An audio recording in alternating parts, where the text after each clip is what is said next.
तो स्टोरी की स्टार्टिंग में हमें दिखाया जाता है कि दो इमोर्टल्स गेम खेल रहे होते हैं।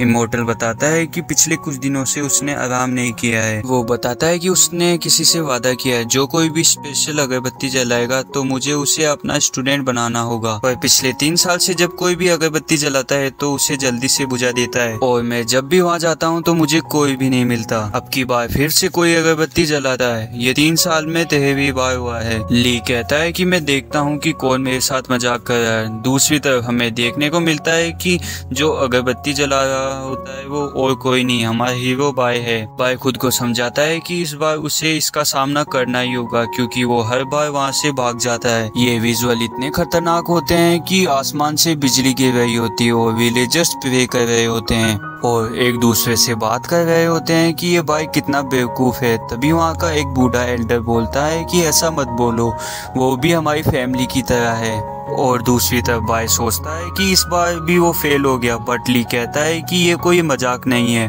बाय बोलता है कि मैं आपका पिछले 3 सालों से इंतजार कर रहा हूँ। ली कहता है कि मुझे ये समझ नहीं आता तुम जैसा वीक लड़का बार बार ये अगरबत्ती क्यों जलाता है और मैं जब भी यहाँ आता हूँ तो तुम भाग जाते हो। बाय बताता है कि उसके पेरेंट्स की मौत के बाद ये विलेजर्स ही उसकी फैमिली है क्योंकि सब जानते हैं कि जो कोई भी अगरबत्ती जलाता है आप उसे अपना स्टूडेंट बना लेते हो, तो विलेजर्स मुझे यहाँ से जाना देना नहीं चाहते। ली ये सुन के सोचता है कि बाय इतनी यंग एज में कितना समझदार है और सबकी कितनी चिंता करता है। बाय कहता है कि आप मुझे अपना स्टूडेंट बना लो क्योंकि मुझे भी आपकी तरह इमोर्टल बनना है। बाय कहता है कि मुझे जाने से पहले विलेजर्स को बाय कहना है और सोचता है कि विलेजर्स उसके जाने से दुखी होंगे, लेकिन ऐसा नहीं था।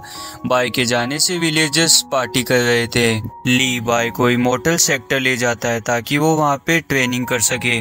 वहाँ पे बाय को जैंग नाम का शेफ वेलकम करता है, तुम्हारा 5 किचन में स्वागत है। तभी वहाँ एक लड़का आ जाता है जिसका नाम बाव होता है जो सोचता है कि बाय यहाँ उसकी जगह लेने आया है और कहता है कि तुमने जरूर यहाँ आने के लिए रिश्वत दी होगी क्योंकि बाव वहाँ आने के लिए पिछले 7 सालों से स्पिरिचुअल स्टोन इकट्ठे कर रहा है और उस पर अटैक कर देता है। जैंग अपने वाटर मैजिक से बाय को बचा लेता है और बाव से कहता है कि तुम ये क्या कर रहे हो, तुम 2nd लेवल के कल्टीवेटर हो। लेकिन बाव किसी की नहीं सुनता और बाय पर चेलिन मैजिक कास्ट कर देता है और उससे कहता है कि वक्त आने पे हम दोनों में से एक ही जिंदा रहेगा और बाव वहाँ से भाग जाता है। जैंग बाय को कहता है कि तुम चिंता मत करो जब तक तुम उससे फाइट नहीं करते, जब तक तुम सेफ हो।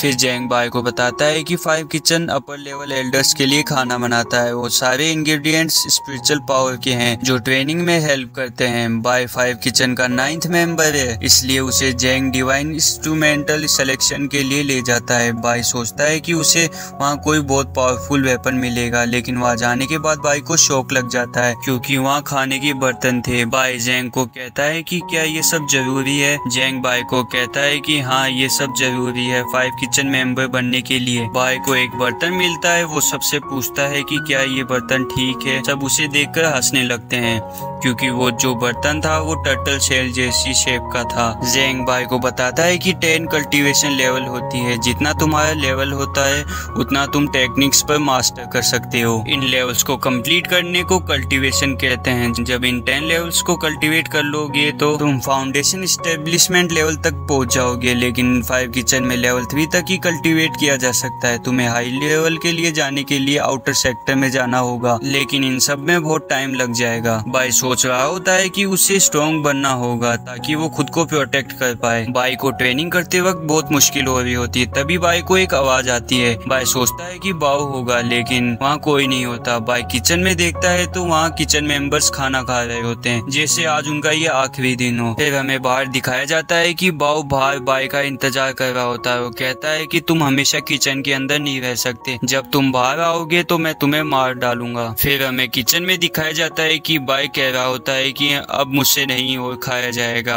और जैंग से प्रॉमिस करता है कि मैं इसके बारे में किसी को नहीं बताऊंगा। लेकिन जैंग कहता है बाय ये तुम्हारे लिए बहुत अच्छा है, इससे तुम्हारी बॉडी प्योरीफाई हो जाएगी। फिर बाय की बॉडी हीटअप होने लग जाती है और फिर अगली सुबह बाय की बॉडी में कोई पेन नहीं होता जब वो ट्रेनिंग करता है और अपनी बॉडी में स्पिरिचुअल एनर्जी को फील कर रहा होता है जो कि उसकी बॉडी में सर्कुलेट होती है। अब बाय और भी स्पिरिचुअल एनर्जी को कंट्रोल कर सकता है और उसे भूख भी लग रही होती है। वो जब राइस को अपने बर्तन में डालता है वो ग्लो करने लग जाता है। किचन के मेंबर्स उसे बोल रहे होते हैं कि हमने तुम्हें बहुत समय से नहीं देखा। वो कहता है कि मैं ट्रेनिंग कर रहा था और जैंग भी बाय से इम्प्रेस हो जाता है कि उसने इतनी जल्दी फर्स्ट लेवल कल्टीवेट कर लिया होता है। बाय कहता है कि ये ग्लोइंग राइस खाने से ये जल्दी हो गया। सभी लोग हंसते हैं और कहते हैं कि ग्लोइंग राइस जैसा कोई आइटम नहीं होता जब तक उसे रिफाइन नहीं किया। लेकिन बाय जिस लेवल पे उस पे रिफाइन करना बहुत मुश्किल है, लेकिन तुम रिफाइन करना सीख जाओगे। जैंग बाय को बताता है कि 3 टाइप की रिफाइनिंग होती है।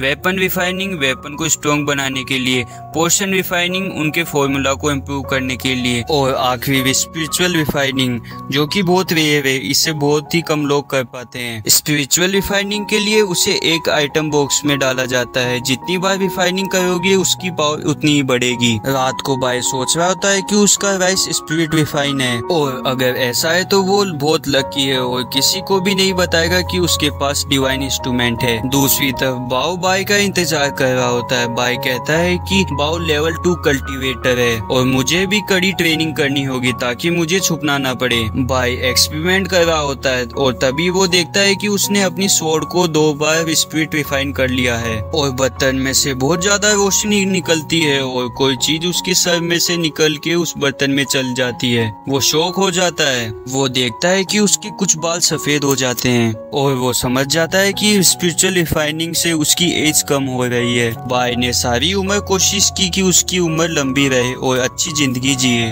वो अपने मैजिकल बर्तन से बोलता है कि ये सब उसकी गलती है। बाय को पता चलता है कि वो उस बर्तन को अब्सॉर्ब कर सकता है और जब चाहे उसे सुमोन कर सकता है। जैंग बाय को बाहर बुला रहा होता है। बाय कहता है कि ये सब बाओ की गलती है जिसकी वजह से मैं इतनी हार्ड ट्रेनिंग कर रहा हूँ। इतनी हार्ड ट्रेनिंग के बाद ही मैं स्पीड रिफाइनिंग कर सका और अब उसकी वजह से मेरी लाइफ कम हो गई है। बाय को गुस्सा आ जाता है। वो बाओ को फाइट के लिए बुलाता है। तब उसे सब लोग बताते हैं कि उसे बहुत दिनों से देखा नहीं गया है, लगता है उसने अपनी हार मान ली है। तब बाय कहता है कि उसने अपनी लाइफ का कुछ हिस्सा वेस्ट कर दिया है। किस लिए? तब उसे कोई बताता है कि कोई कंपटीशन है और अगर तुम उसे जीत लोगे तो तुम्हें अपनी लाइफ का 1 साल प्राइज में मिल जाएगा। तब हमें दिखाया जाता है कि बाय सिटी जाता है कंपटीशन का कुछ जरूरी सामान खरीदने, बट बाय के पास पैसे कम होते हैं। तब वहाँ बाओ आ जाता है और कहता है कि आज तुम्हें कोई बचाने के लिए नहीं है। बाय कहता है कि मैं कब से रेडी हूँ। बाओ के साथ वो जब 2 आदमी देखता है तो वो वहाँ से भाग जाता है, तो वो सब उसका पीछा करते हैं। हमें दिखाया जाता है कि फायर किचन के दूसरे मेंबर्स बाय को ढूंढ रहे होते हैं। तभी वहाँ पे एक आदमी आ जाता है जो बाओ के साथ आया होता है और कहता है कि मैं सुपरविजन डिपार्टमेंट से हूँ और मैं बाय और बाओ की फाइट देखने आया हूँ ताकि कोई चीटिंग ना हो। जैंग कहता है कि मैं इसे संभाल लूंगा। दूसरी तरफ बाओ बाय पे अटैक करता है लेकिन बाय अपनी स्पीड स्वॉर्ड से उसको रोक लेता है। जैंग भी सुपरवाइजर से फाइट कर रहा होता है। ये दोनों इक्वली पावरफुल है क्योंकि ये 3rd लेवल कल्टीवेटर है। अब वो अचानक से रुक जाते हैं क्योंकि दूसरा सुपरवाइजर आके बताता है कि उन दोनों में से कोई हार गया। जैंग सोचता है कि जरूर बाय होगा। सुपरवाइजर कहता है कि फायर किचन मेंबर्स को ट्रेनिंग पे थोड़ा ध्यान देना चाहिए था, लेकिन वहाँ जाने के बाद सब शॉक हो जाते हैं क्योंकि बाय बाओ को मार रहा होता है। कहता है कि तुम्हारी वजह से मेरी लाइफ का 1 साल खराब हो गया। अब जबकि बाओ हार चुका है तो बाय के हैंड पे से स्पेल हट जाता है। बाय कहता है कि अगर मुझे मेरी लाइफ का 1 साल वापस नहीं मिला तो मैं तुम्हें जिंदा नहीं छोड़ूंगा। सुपरवाइजर भी शॉक हो जाता है कि न्यू स्टूडेंट ने पावरफुल बाओ को हरा दिया। बाओ बताता है कि बाय ने लेवल 3 भी कल्टीवेट कर लिया है। तभी वहाँ पे एक अनाउंसमेंट होती है, जो भी कंपटीशन में हिस्सा लेना चाहते हैं वो ले सकते हैं। यही एक अपॉर्चुनिटी आउटर सेक्टर में जाने के लिए, लेकिन ये टफ है क्योंकि टॉप 3 आउटर सेक्टर में जा सकते हैं। जैंग बताता है कि फायर किचन मेंबर्स ने आज तक इस कंपटीशन में हिस्सा नहीं लिया। बाय कहता है कि इस बार वैसा नहीं होगा। हमें दिखाया जाता है कि विलेजर्स बात कर रहे होते हैं कि आज फायर किचन में इतनी शांति क्यों है। तभी एक ग्रुप बोलता है कि जीतेंगे तो हम ही, लेकिन सब सरप्राइज हो जाते हैं जब हाउ फैमिली आती है। एक पिंक लड़की कैविस से बाहर आती है लेकिन सब लोग भाग जाते हैं। उन्हें ये बात इंटरेस्टिंग लग रही थी कि वहाँ पे फायर किचन मेंबर्स भी हिस्सा ले रहे थे कंपटीशन के अंदर। बाय सरप्राइज होता है कि कंपटीशन में इतने लोग हिस्सा ले रहे हैं। भाई जैंग को कहता है कि जैसा प्लान किया था वैसा ही करना है हमें। जैंग कहता है कि ठीक है। कंपटीशन स्टार्ट हो जाता है। हमें दिखाया जाता है कि 5 किचन मेंबर्स को टॉप 3 स्क्वाड में आना है। उन्हें पता है कि ये बहुत मुश्किल काम है, लेकिन भाई का प्लान सुन के सब इम्प्रेस हो जाते हैं। भाई कहता है कि हम एंड तक वेट करेंगे क्योंकि वहाँ पे हाई कंपटीशन होगा, तो शुरू की फाइट इंटेंस होगी। भाई चाहता है कि हम सब वेट करें ताकि सब लोग हार जाएं, क्योंकि एंड तक उनकी सबकी एनर्जी कम हो जाएगी। तब हमें दिखाया जाता है कि 5 किचन मेंबर्स के लोग आगे बढ़ रहे थे, लेकिन उन्होंने सोचा नहीं था कि कंपटीशन इतना हाई होगा। ग्रुप के बाकी के लोग फाइट में हिस्सा लेते हैं ताकि भाई वहाँ से चुपचाप निकल पाए। जितना ऊपर जाओगी उतना ही मुश्किल हो जाएगा क्योंकि मैजिक की वजह से आप हिल नहीं पाओगे। लेकिन सब लोग शॉक हो जाते हैं क्योंकि भाई वहाँ पे इजीली भाग रहा होता है। दूसरे 5 किचन के मेंबर्स भी माउंटेन के टॉप पे जा रहे होते हैं। उन्हें सुपरवाइजर चैंग नजर आता है। चैंग को शक हो रहा है क्योंकि 5 किचन मेंबर कंपटीशन में हिस्सा ले रहे हैं, क्योंकि जबकि 5 किचन मेंबर्स को पैसों की कमी नहीं है। लेकिन चैंग एक ट्रैप में फंस जाता है। चैंग कहता है कि मैं तुम लोगों को नहीं छोड़ूंगा। दूसरी तरफ भाई एक खतरनाक जगह पे रुक जाता है। उसे याद आता है कि जैंग ने बताया था कि फाइनल राउंड में 5 पिलर होंगे जो कि हवा के अंदर फ्लोट कर रहे होंगे। उन्हें एक खास ऑर्डर के अंदर क्लाइंब करने से आप दूसरी तरफ पहुंच जाओगे। जैंग कहता है कि ये राउंड इतना मुश्किल भी नहीं है, अगर तुम गिर भी गए तो तुम्हें कुछ नहीं होगा। लेकिन फिर भी भाई डर रहा होता है। भाई इनको एक ऑर्डर के अंदर कंप्लीट करता है। लास्ट में बस एक ही पीस रह जाता है। भाई उस पे जंप करता है और इतनी मुश्किल के बाद वो फाइनली उस पे खड़ा हो जाता है। बैलेंस न होने की वजह से वो वहाँ पे लटक जाता है। तभी वहाँ पे एक बड़ा के वेट को बैलेंस करने लग जाती है, लेकिन जब बड़ उठता है तो भाई वहाँ से नीचे गिर जाता है। भाई की जब आंख खुलती है तो वो देखता है कि उसने कंपटीशन पूरा कर लिया है और वो अभी भी जिंदा है। और थोड़ी देर बाद ही बाकी के मेंबर्स भी आ जाते हैं। जैंग बताता है कि हमने एक बार ये गेट क्रॉस कर लिया तो हम आउटर सेक्टर के स्टूडेंट बन जाएंगे और ये इमोर्टल बनने का पहला बड़ा कदम होगा।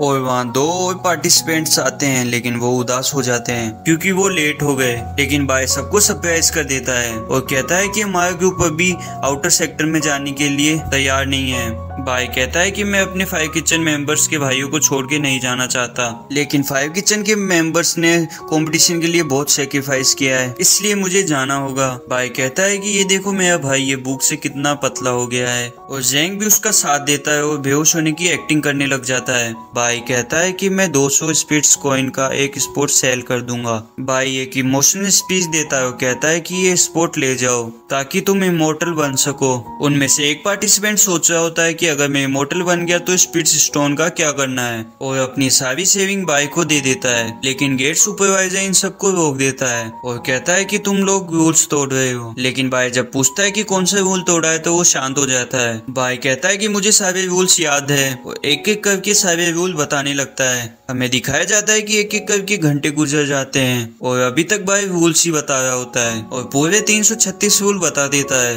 और अब जबकि कोई रूल नहीं तोड़ा तो भाई वापस स्पोर्ट बेचने लगता है। भाई अब बाकी के 2 स्पोर्ट्स की भी बोली लगाता है और सभी लोग भी बोली लगा रहे होते हैं। 300 स्टोन, 200 स्टोन, 500 स्टोन। एक लड़की पिंक जो कि हाउ फैमिली से होती है वो 10 गुना बोली लगा के अपना स्पोर्ट पक्का कर लेती है और वो लड़की दूसरी आउटर सेक्टर स्टूडेंट बन जाती है। तभी वहाँ चैंग आ जाता है और कहता है कि ये सब क्या हो रहा है। लेकिन गेट सुपरवाइजर कहता है कि भाई ने कोई रूल नहीं तोड़ा और कहता है कि ये पहली बार हो रहा है और हाँ अगर किसी को प्रॉब्लम है तो लॉ एंड इन्फोर्समेंट हॉल चलो। भाई की टीम को लगता है कि वो कोई रूल नहीं तोड़ रही, लेकिन चैंग को गुस्सा आ रहा होता है और वो बाइक को उठा के गेट की तरफ फेंक देता है। लेकिन बाइक की जगह चैंग दूसरी तरफ चल जाता है क्योंकि बाइक के बर्तन ने उसे बचा लिया होता है। चैंग वापस आने की कोशिश करता है, लेकिन सुपरवाइजर बताता है कि जो भी एक बार गेट की तरफ उस साइड चल गया तो वो वापस नहीं आ सकता। और जब वो पिंक लड़की जिसका नाम मे होता है वो बाइक को थैंक्स कहती है। एक मेंबर बताता है कि उनके पास अब 10,000 से ज्यादा स्पिरिट स्टोन है और वो अब इनसे चीजें बाय करने की सोच रहे होते हैं। भाई कहता है कि अब उसे एक पिल चाहिए। तभी एक फोर्स उन्हें एक एक करके ऊपर खींच लेती है और कोई कहता है कि फिर भी उन्हें आउटर सेक्टर डिसेबल बनाया जाएगा। ली भाई को कहता है कि अगर तुम मेहनत नहीं करोगे तो मैं तुम्हें फिर से विलेज भेज दूंगा।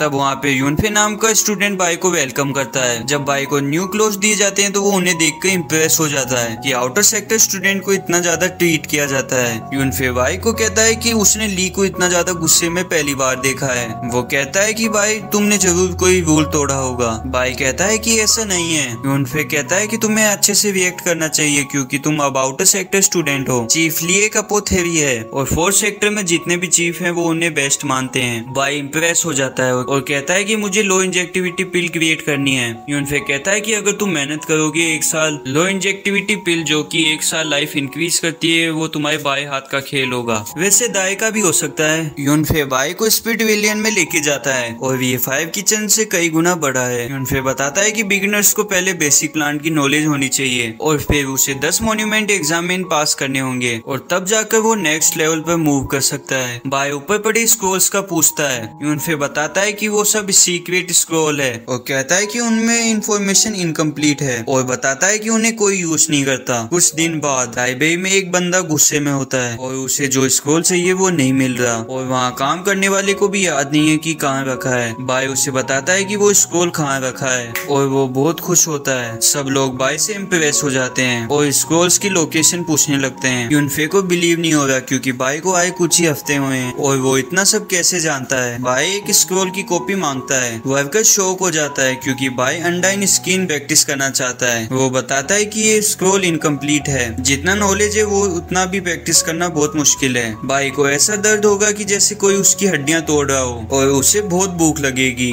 बाय इन सब के लिए रेडी है। बाय सुबह प्रैक्टिस कर रहा होता है। चैंग उसे देख लेता है, उससे बदला लेना चाहता है। बाय उससे बचकर भागता है बट एक्सीडेंटली एक मॉन्यूमेंट में गिर जाता है जहाँ स्टूडेंट टेस्ट दे रहे होते हैं। बाय सोचता है कि वो बच गया। तब उसे बताया जाता है कि टेस्ट शुरू होने वाला है। बाय कहता है कि चैंग बाहर ही होगा और सोचता है कि टाइम पास करने के लिए टेस्ट ही दे देता हूँ। उसे बताया जाता है कि उसे एक सिंबल ड्रॉ करना होगा और दूसरी तरफ सब मॉन्यूमेंट में जो का वेट कर रहे होते हैं। बाय जैसे ही एक सिंबल ड्रॉ करता है वैसे ही एग्जाम शुरू हो जाता है। बाय को बताया जाता है कि उसे इन प्लांट पीसीस को करेक्टली जोड़ना होगा जैसे कि वो ओरिजिनल थे और जितने प्लांट्स को वो जोड़ेगा एक टाइम लिमिट के अंदर उसे काउंट किया जाएगा। बाय के लिए कोई मुश्किल नहीं है क्योंकि वो सारे प्लांट्स को स्टडी कर चुका है। बाय बहुत सारे प्लांट्स को जोड़ देता है। उसे बताया जाता है कि टाइम लिमिट खत्म होने वाली है। बाय थक गया है लेकिन हार नहीं मानता और दूसरी तरफ जो कॉन्फिडेंटली एनिमल बोन्स को जोड़ रही होती है और टेस्ट के बाद बाहर आती है। सब लोगों का ध्यान जो पर होता है। बाय को बाहर निकलते हुए किसी ने नहीं देखा। मे बाय से पूछती है क्या तुम भी जो को देखने आए हो और बाय को बताती है जो भी मॉन्यूमेंट को विन करता है उसका सिंबल मॉन्यूमेंट पे दिखता है। सब लोग वेट कर रहे होते हैं। जो का सिंबल जो की ग्रेस है जो कि अब लास्ट मॉन्यूमेंट पे नजर आएगा। बाय को याद आता है कि जुल्फे ने उसे बताया था 10 पे से 9 मॉन्यूमेंट के ऊपर जो का सिंबल है और अगर उसने 10th मॉन्यूमेंट को भी विन कर लिया तो ये वो काम होगा जो कि कोई भी 1000 सालों में नहीं कर पाया। उस मॉन्यूमेंट पे जो का सिंबल बन जाता है और सब लोग अनाउंसमेंट के लिए रेडी होते हैं। हमें बताया जाता है कि जो सारे 10 मॉन्यूमेंट्स को कनकर कर ले तो एक डिवाइन कल्वेंट की आवाज सुनाई देगी। तब सब लोग शॉक हो जाते हैं क्योंकि कोई आवाज नहीं आती। ऐसा इसलिए क्योंकि एक मॉन्यूमेंट के ऊपर टर्टल बना होता है। बाय बोलता है कि वाह क्या ड्राइंग है, जैसे किसी आर्टिस्ट ने बनाया हो उसे। तभी वहाँ पे एक आदमी आता है जिसका नाम जिन होता है जो कि जो को कांग्रेस कहने आया है, लेकिन जो फिर से मॉन्यूमेंट के अंदर चल जाती है। जिन सोच रहा होता है कि जो उससे गुस्सा है क्योंकि वो लेट हो गया, लेकिन जो फिर से दोबारा एग्जाम दे रही होती है। लेकिन जब एग्जाम फिनिश होता है तो जो फिर से इम्प्रेस हो जाती है क्योंकि किसी ने उसका 7000 का स्कोर ब्रेक कर दिया था। लेकिन वो शॉक हो जाती है जब वो टर्टल का सिंबल वहीं देखती है और सोचती है कि इस टर्टल ने कितने प्लांट को असेंबल किया होगा। तब बाय बताता है कि उसे 9000 से ज्यादा प्लांट को असेंबल करना होगा। मे को बाय के ऊपर शक होने लगता है लेकिन बाय बात घुमा देता है। हमें बताया जाता है कि जो ने 7 दिन लगातार टेस्ट दिया लेकिन वो टर्टल को हरा नहीं सकी। सब लोग सोच रहे होते हैं कि टर्टल जरूर कोई बूढ़ा आदमी होगा जिसे प्लांट की बहुत ज्यादा नॉलेज है। बाय सोच रहा होता है कि जब इन्हें पता चलेगा तो वो मेरे फैन हो जाएंगे। लेकिन जिन कहता है कि जो भी इस टर्टल को पकड़ के लाएगा मैं उसे रिवॉर्ड दूंगा और जो कोई भी टर्टल के बारे में कुछ अच्छा कहता है जिन उसे पकड़ पकड़ के धो रहा होता है और बताता है कि उसने कैसे जो की मेहनत के ऊपर पानी फेर दिया। मे टर्टल को डिफेंड करती है लेकिन बाय मे को बचा के वहाँ से ले जाता है। मे बताती है कि वो टर्टल से इम्प्रेस है क्योंकि उसने जो को बहुत ही फेयर तरीके से हराया है। मे प्रे करती है कि वो सारे मॉन्यूमेंट्स को जीते और कहती है ताकि उसे सीक्रेट ट्रेजर मिल जाए। बाय को उसके बारे में कुछ पता नहीं था। बाय डिसाइड करता है कि वो सारे मॉन्यूमेंट्स को जीतेगा। तब मे वहाँ पे खाना लेके आती है। मे बाय की मेहनत देख के उससे टर्टल से कंपेयर करती है और कहती है कि जिस तरह तुम मेहनत कर रहे हो तुम एक दिन 10 की कंडेंसेशन लेवल मास्टर कर लोगे और जब फाउंडेशन स्टेब्लिशमेंट लेवल पर तुम्हारी लाइफ भी इंक्रीज हो जाएगी। वो बताती है कि 3 तरह की स्टेब्लिशमेंट फाउंडेशन लेवल होती है, एक से 100 साल हो, दूसरे से उससे भी ज्यादा लाइफ इंक्रीज हो जाती है। बाय सोचता है कि अभी वहाँ पहुँचने में बहुत टाइम है। बाय अभी 10 मॉन्यूमेंट्स एग्जाम को क्लियर करने की सोचता है और सोचता है कि जो जीतने पे ट्रेजर मिलेगा उससे गोल को रीच करने में आसानी होगी। तब एक चीफ को लगता है कि टर्टल चीटिंग कर रहा है और वो जोर से भी ज्यादा स्पीड के अंदर एग्जाम को क्लियर कर रहा है। ली को लगता है कि वो ट्रेवर के पीछे है। जब दूसरा चीफ कहता है कि हमें इन्वेस्टिगेशन टीम बनानी होगी ताकि पता चले कि ये टर्टल कौन है। कुछ ही मंथ के अंदर टर्टल ने 9 मॉन्यूमेंट्स को क्लियर कर लिया है और उससे कोई नहीं पकड़ पाया और अब लास्ट मॉन्यूमेंट बचा हुआ है। भाई डर रहा होता है एग्जाम देने से और छुपते छुपाते मॉन्यूमेंट के अंदर चला जाता है और हम देखते हैं कि जैसे वो अंदर जाता है सब लोग उसका बाहर इंतजार कर रहे होते हैं। जिन कहता है कि मैं इस टर्टल को इस बार भागने नहीं दूंगा, लेकिन जो कहती है कि वो सिर्फ ये देखने आई ये टर्टल कौन है। और जब लास्ट मॉन्यूमेंट पे भी टर्टल सिंबल बन जाता है और सब लोग डिवाइन कल्टिवेट की आवाज सुनकर अमेज हो रहे होते हैं। ली ने भी ये आवाज 1000 साल बाद सुनी है। बाई को एक आवाज कांग्रेचुलेशन कहती है और उसे एक ट्रेयर मिलता है और जब गेट ओपन होता है तो वो एक टर्टल शेप को देखकर चौंक हो जाते हैं। वो एक्चुअली बाई का बर्तन होता है और सब लोग उसके पीछे भागने लगते हैं। बाई वहाँ से छुपते छुपाते निकल जाता है। उन सब लोगों को विश्वास नहीं होता कि एक टर्टल भी इतना फास्ट हो सकता है और वहाँ टर्टल के फैन और उनके बीच में लड़ाई हो जाती है। ली उन्हें कहता है कि बस करो। दूसरी तरफ बाई देखता है कि ये मोर्टेलिटी पिल है। बाई के हाथों से वो पिल गिर जाती है। तभी वहाँ पे एक बदमाश मुर्गा आके वो पिल खा जाता है और वहाँ से उड़ जाता है। कुछ टाइम बाद अब टर्टल को कोई हेट नहीं करता और उसे एक मिस्टीरियस लेजेंड समझने लगते हैं और हमें देखने को मिलता है कि बाई बैम्बू लगा रहा होता है और अब वो 4th की कंडेंसेशन लेवल पर पहुंच चुका है, लेकिन अभी उसने इमोर्टल बनने की जर्नी शुरू की है। और अब रात को बाई पहली बार अनडाइंग स्किन प्रैक्टिस करता है। पहले वो अपनी स्किन को रिफाइन करता है, फिर अपनी बोन्स को,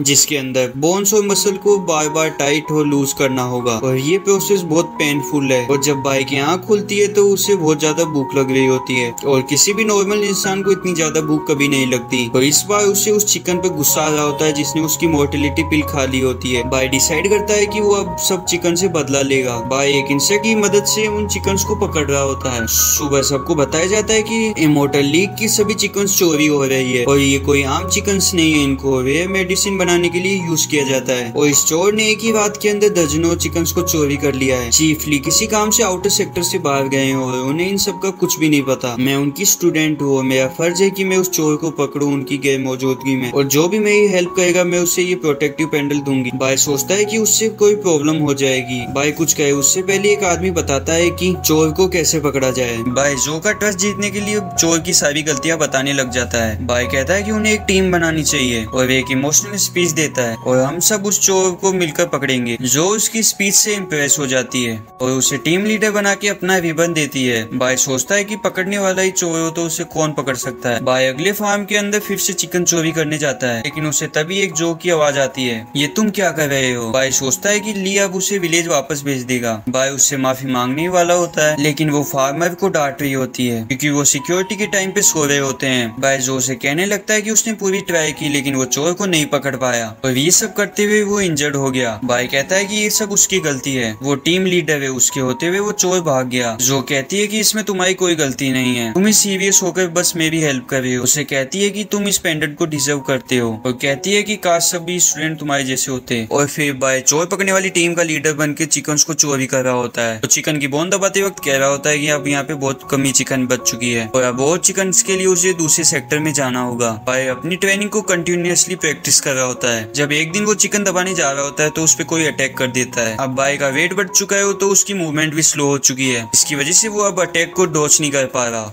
लेकिन वो ये देख के इम्प्रेस हो जाता है कि उसे कोई चोट नहीं लगी होती है। और ली भी उससे इम्प्रेस हो जाता है कि उसने अनडाइंग स्किन प्रैक्टिस की है और अब उसने आयरन स्किन अचीव कर ली है। ली कहता है कि तुमने बहुत पेन सहा होगा और साथ में भूख भी, लेकिन बाई को देखकर ली को लगता नहीं है कि वो कभी भूखा रहा होगा। बाई कहता है कि वो बैम्बू खाता रहा। ली कहता है कि अच्छा तुम ही वो चिकन चोर हो। ली कहता है कि ऐसा नहीं है। तभी ली सारी चिकन बोन्स को बाहर निकाल देता है। बाई को लगता है कि ली अब उसे फिनिश कर देगा, लेकिन ली बाई को स्नेक वैली में फेंक देता है पनिशमेंट के लिए। कुछ टाइम बाद में देखने को मिलता है कि बाई ली से माफी मांग रहा होता है तो बताता है कि उससे बहुत भूख लग रही थी इसलिए उसने ऐसा किया और वो कभी फिर ऐसा नहीं करेगा। ली सोचता है कि क्या उसे एक चोर पे विश्वास करना चाहिए। ली उसे एक और मौका देता है, लेकिन बाई को आने वाली इंटरसेक्ट कॉम्पिटिशन के अंदर टॉप 5 में से एक पोजीशन को लेना होगा। बाई को लगता है कि वो ऐसा नहीं कर पाएगा, लेकिन वो स्नेक्स को देखकर मान जाता है। भाई तो अगर अगला पार्ट देखना है तो 1K सब्सक्राइबर और 1K लाइक कर दो। अगला पार्ट जल्दी आ जाएगा, तब तक के लिए बाय बाय।